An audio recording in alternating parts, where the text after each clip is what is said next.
Another election day has come and gone here in New York State and statewide. Tonight we are following a number of local races, including the 27th Congressional District, which may not be a done deal just yet. Good evening, I'm Mary Alice Demler. Hello again, I'm Scott Levin. First, let's start tonight with the numbers in this highly contested race. Congressman Chris Collins currently holds a 2,800 vote lead with 49.5% of the vote to Nate McMurray's 48.4%. You can see in the county by county breakdown that Collins won more votes in every county except Erie, Monroe, and Ontario. It's also worth noting that McMurray claims there are up to 18,000 absentee ballots that need to be counted. And not long after he appeared to concede the race late last night, we learned that Nate McMurray is calling for all of the ballots to be counted, saying that it's the right thing to do in a democracy. 2 on Your Side's Dave McKinley is live in Hamburg looking into how McMurray's campaign is proceeding today. Dave? Well, Nate McMurray today vowed not to give up on this race, at least until the votes are officially counted, saying, quoting now, "We will fight like hell for every one of them."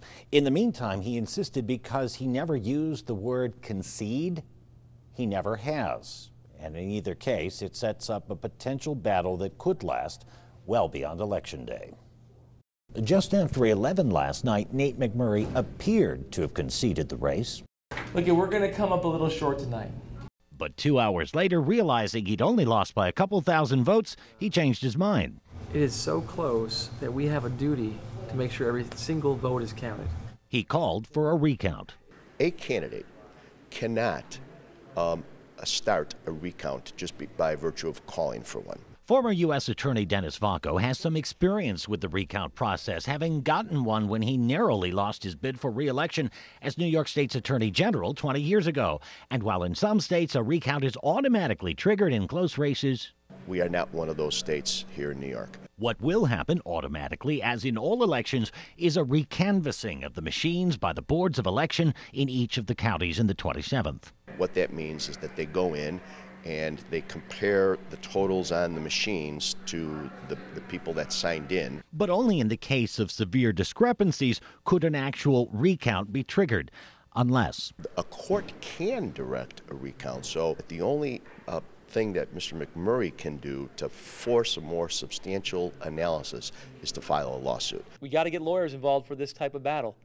I'm getting lawyers involved. We're talking to people this morning. The Democratic National Committee also sees it's sending lawyers all across the country to assist candidates in tight races like this one. Has that team of lawyers shown up in New York 27? We are in discussions to see if we can get some insight, but there is no pack of lawyers coming in to help us.